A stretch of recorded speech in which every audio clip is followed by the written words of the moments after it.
Buna bu жерде аралдықтардың түш döndürü vaziyeti başlandı.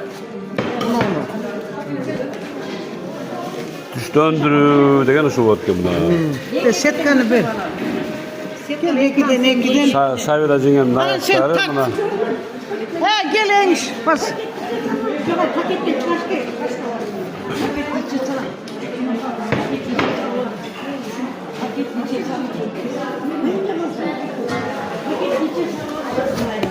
Kalıplaşlar çakırdı.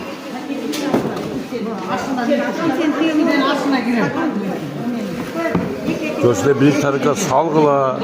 Aslında iki salgıla. Sen vere salat. Monga çile, monga dile. Yok, bulmuş. Yok, ayokası bile. Birden götür. Yok, ekiden götürüyoruz. Ha, Kana ballar çıkırlar da mı? Öyle götürüyor.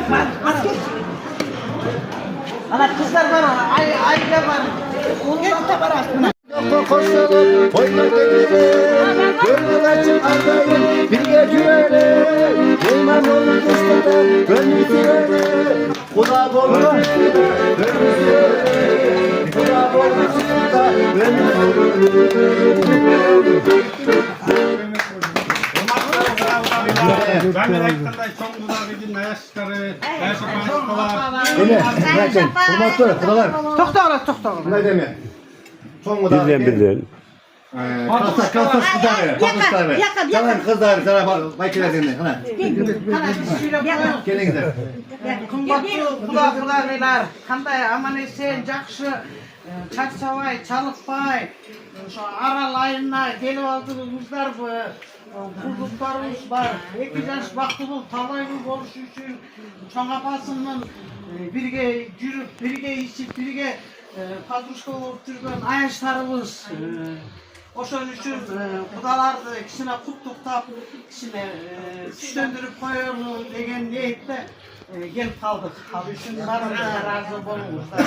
Eko baktığımız talaylı olsun, ömürlük olsun, ardayım karmaşan kollar birge olup tüvelükle yaşap şu yerde önüp ösürersin. Ateneleri, çoğ ata, çoğ apaları, özün mamaları aman bolsa kimle komuz mühendis hapsileri tosolmak ele aynen çok. Jakşı kişiler, jakşıya düşkende bir kapalanmadılar. Barımız jakşı görüyoruz. Özün baldarda özün kudalar toskunday olur öyle. O söyleyeyim asmanımızdan açık, ardayım toy veriyormuş. Beşiktaş'a gelgileyim, Beşiktaş'a. Kurmatlı kudalar.